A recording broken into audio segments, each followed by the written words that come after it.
आपण केलेली आहे आणि या कारवाईची काय माहिती आहे आरोपी कुठले आहेत आणि इतर माहिती काय टीईटी पेपरला धरून ती कारवाई आहे. नेमकी आपली कारवाई काय? प्रथमतः सर्वांचं स्वागत. यामध्ये कोंडगाव पोलीस स्टेशनमध्ये ही आज सकाळी कारवाई करण्यात आलेली आहे. यामध्ये परिमंडळ 2चे DCP श्री पवन बनसोड यांना गोपनीय बातमीदारातर्फे माहिती मिळाली की 28 तारखेला जी TET होणार आहे, म्हणजे शिक्षक पात्रता परीक्षा किंवा टीचर्स एलिजिबिलिटी टेस्ट जी होणार आहे, तर त्याचे पेपर काही लोक विकायला भिवंडीत येणार आहेत अशी गोपनीय बातमीदारातर्फे माहिती मिळाल्याने DCP झोन 2 पवन बनसोड आणि त्यांची टीम यांनी एक ट्रॅप लावला. त्या ट्रॅपच्या अनुषंगाने सकाळी साधारणतः 11च्या दरम्यान एक जागेवर तिने ट्रॅप लावला. त्यामध्ये 3 लोक हे पेपर विकण्यासाठी, जो उद्या होणार आहे TETचा पेपर विकण्यासाठी आलेले त्यांना आढळले. त्यांना जी पूर्व माहिती मिळाली होती त्या अनुषंगाने तिथे ट्रॅप लावला. ते 3 लोकांना ताब्यात घेतलं.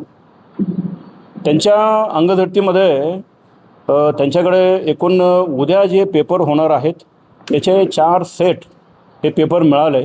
त्याचबरोबर इतर वस्तू, mobile, debit card, credit card वगैरे हे मिळालं. त्यामुळं आम्हाला खात्री करण्यासाठी ते जे 4 पेपर जे मिळाले होते ते शिक्षण विभागाचे वरिष्ठ अधिकारी यांना तात्काळ संपर्क करण्यात आला आणि त्यांच्याकडून व्हेरीफाय केलं. त्यांनी पण त्यांची जी सिस्टम आहे, SOP आहे, त्याप्रमाणे हे पेपर जे होते ते त्यांनी व्हेरीफाय केले आणि असं आढळलं की उद्या जे पेपर होणार आहेत त्या परीक्षेला येणारे हेच पेपर असल्याने खात्री पटली. त्यामुळं आम्ही 3 लोकांच्या विरोधात गुन्हा दाखल केलेला आहे. त्यांच्या अंगझडतीमध्ये उद्या होणाऱ्या परीक्षेला जे पेपर येणार होते ते पेपर आम्ही जप्त केलेले आहेत. यामध्ये अशी माहिती कळली की हे जे पेपर विकणारे आहेत त्यांनी आम्ही डिकॉय लावला होता, ट्रॅप लावला होता.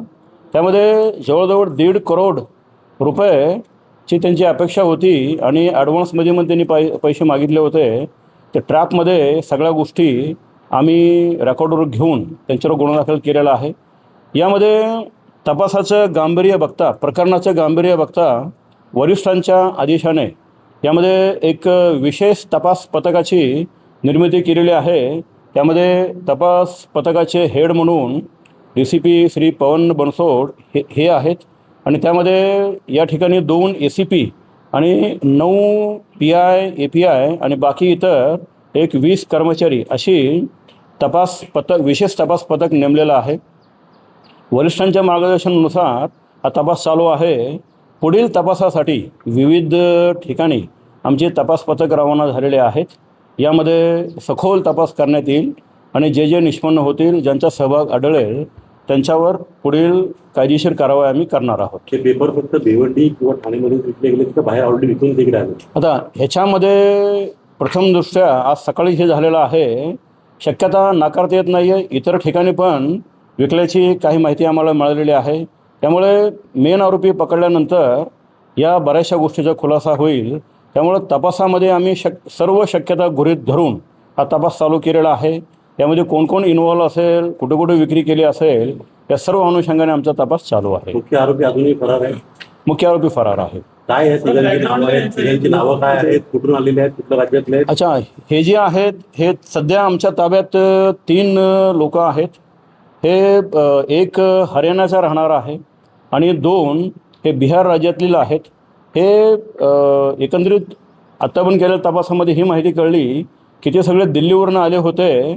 मग त्यांना कुठून पेपर मिळाला, कोण ह्यामध्ये सहभाग आहे, या सर्वांचा तपास चालू आहे. पेपर त्यांनी ऑलरेडी विकला होता का विकायला आले होते? म्हणजे हातून पडला होता? आजचा आमचा जो जी ट्रॅप लावलेला आहे त्यामध्ये ते विकायला आलेले होते असं कळलेलं आहे.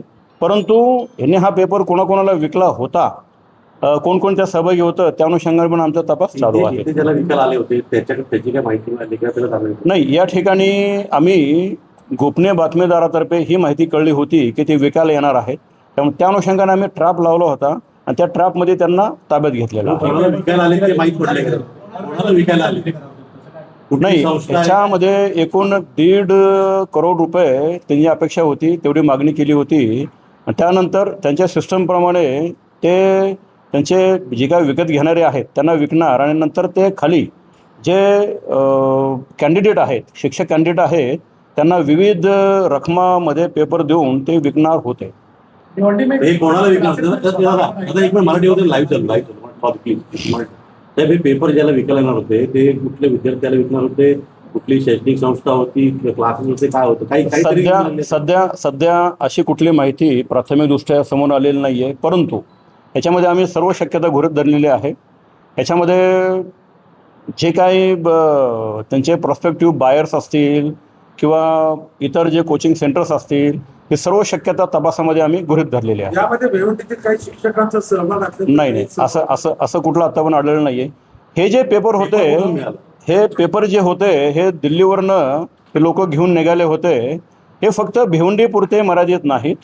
यामध्ये शिक्षण विभागाची जी पद्धत आहे त्याप्रमाणे पूर्ण राज्यासाठी SOP तयार करून ते पेपर सेट करतात. त्यामधील हे पेपर त्यांनी दिल्लीवरनं आणलेले होते.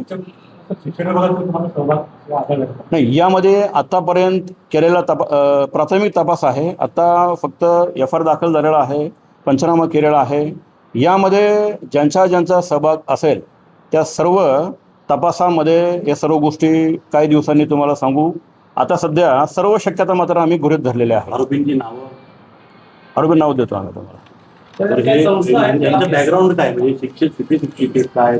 हे यांनी परीक्षा दिली का? ह्याच्यामधील एक आरोपी जो आहे तो यापूर्वी केंद्रीय विद्यालयामध्ये सर्व्हिस लावण्यासाठी दुसऱ्या एका आरोपीला त्यांनी पैसे दिल्याचं कळलेलं होतं. त्यानंतर इतर पण आरोपी हे जे आहेत यापूर्वी एक वेळा परीक्षा दिलेली आहे, ते नापास झाले होते.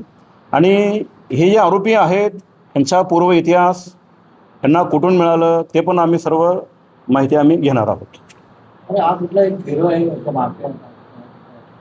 बिलकुल शक्यता नाकारता येत नाही आहे. कारण ज्या तऱ्हेने हा एवढा गंभीर प्रकार झालेला आहे त्यामध्ये टोळी असू शकते.